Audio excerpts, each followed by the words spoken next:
Good morning, Prep 1. How are you today? Today we are going to take drama Prep 1 Tales from Shakespeare Macbeth Part 2. Banquo's ghost. Though placed so high, Macbeth and his queen could not forget the other prophecy that saw Macbeth should be king, yet not his children, but the children of Banquo should be kings after him. The thoughts of this, and that they had stained their hands with blood, and done such great crimes, only to place the children of Banquo upon the throne, so troubled that they decided to put to death both Banquo and his son. For this purpose they made a great supper, to which they invited all the chief lords, and among the rest, with marks of particular respect, Banquo and his son Fleance were invited. Banquo, coming to the place at night, was set upon and killed by murderers, but there by Macbeth. But in the fight Fleance escaped. All supper the queen, whose manners were in the highest degree friendly and royal, played the hostess with a graceful and the attention which pleased everyone present. And Macbeth spoke freely with his lords and nobles, saying that all that was honorable in the country was under his roof, all about his good, friend Banquo.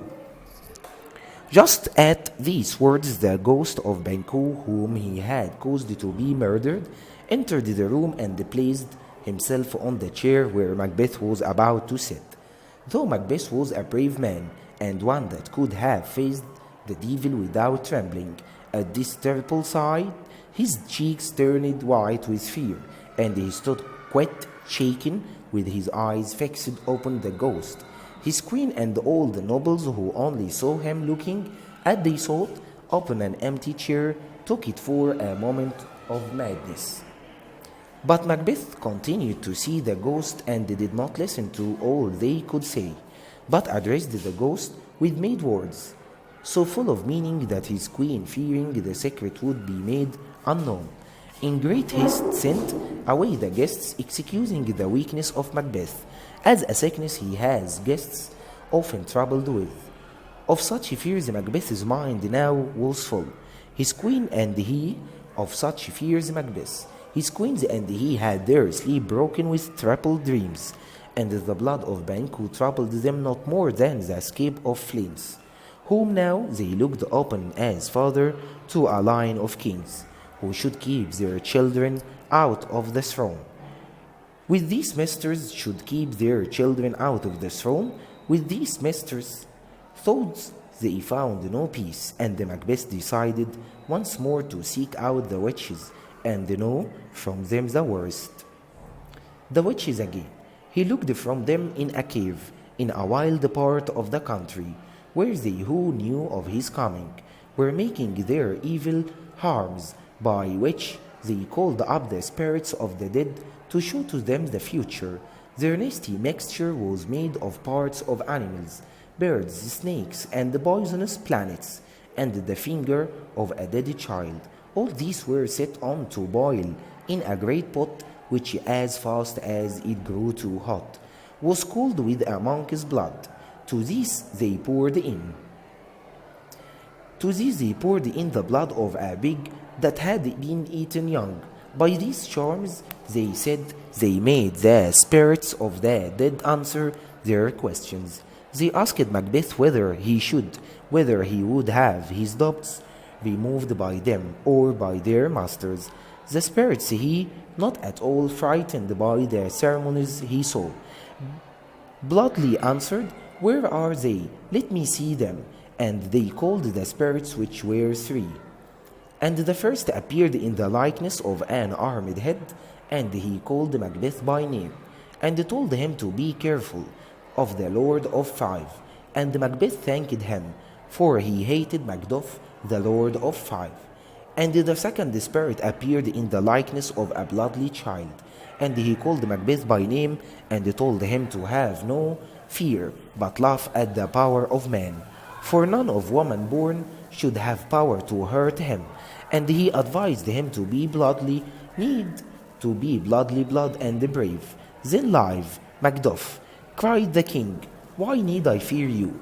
But yet I will make safely doubly safe. You shall not live, that I may tell pale-hearted, fear it lies, and sleep in spite of the thunder. That spirit being sent away, a third appeared in the form of a child, crowned with a tree in his hand. He called Macduff by name and comforted him, saying that he should never be beaten until the wood of Vernon should come against him to Donson his name hells. Sweet prophet's God, cried Macbeth, who can unfix the forest and move it from his roots? I see, I shall live the usual period of man's life, and not be cut off by a bloody death. But my heart beats to know one thing. Tell me if your art can tell so much, if Banquo's children shall ever rule in this kingdom. Here the pot sank into the ground, and a noise of music was heard, and the eight shadows, like kings, passed by Macbeth. And Banquo last bearing a glass which showed the figures of many more, and Banquo all bloodily smiled upon Macbeth, and pointed to them. So Macbeth knew that these were the children of Banquo, who should be kings after him in Scotland, the witches with a sound of soft music and with dancing, making a show of respect to Macbeth, disappeared, and from this time the thoughts of Macbeth were all bloodly and terrible. Murder again. The first thing he heard when he got out of the witches was that Macduff, Lord of Five, had escaped to England to join the army which was forming against him under Malcolm. The right there, the eldest son of the late king, with the hope of setting Malcolm. The right here upon the throne, Macbeth, stung with anger, set upon the castle of Macduff, and put to the sword his wife, and these children, and the children, and all who were of the blood of Macduff. These and such like deeds turned the minds of all his chief nobles against him. Those that could went to join Malcolm and Macduff, who were now approaching with a powerful army which they had raised in England. The rest secretly wished success to their arms, though for fear of Macbeth they could make no peers part. Everybody hated him, nobody loved or honored him, but all thought him a murderer.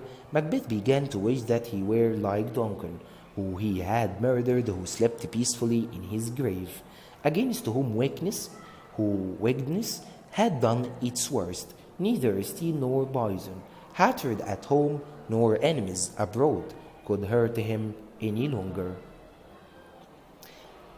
Macduff, the strange appearance which had given the messenger an idea of wood moving is easily explained.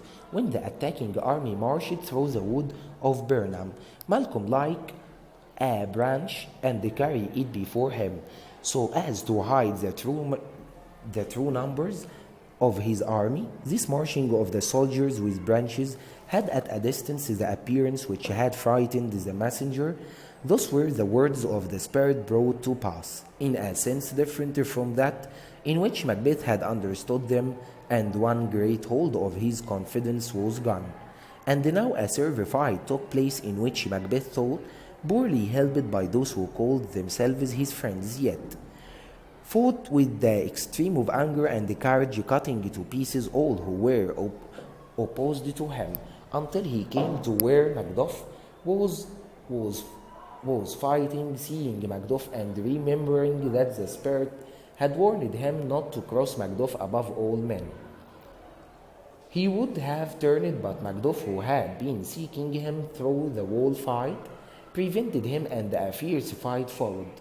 Macduff giving him many better words for the murder of his wife and the children. Macbeth, whose soul was stained with blood of the family already, would still have refused the fight, but Macduff still argued him to it, calling him an evil murderer. Then Macbeth remembered the words of the Spirit, how no one of women born should hurt him, and smiling confidently, He said to Macduff, "You waste your labor, Macduff, as easily you may hurt the air with your sword as hurt me.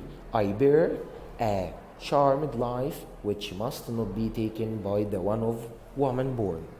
The end. "Hope not in your charm," said Macduff, "and let that lying spirit whom you have served tell you that Macduff was never born of woman, never as the ordinary manner of men is to be."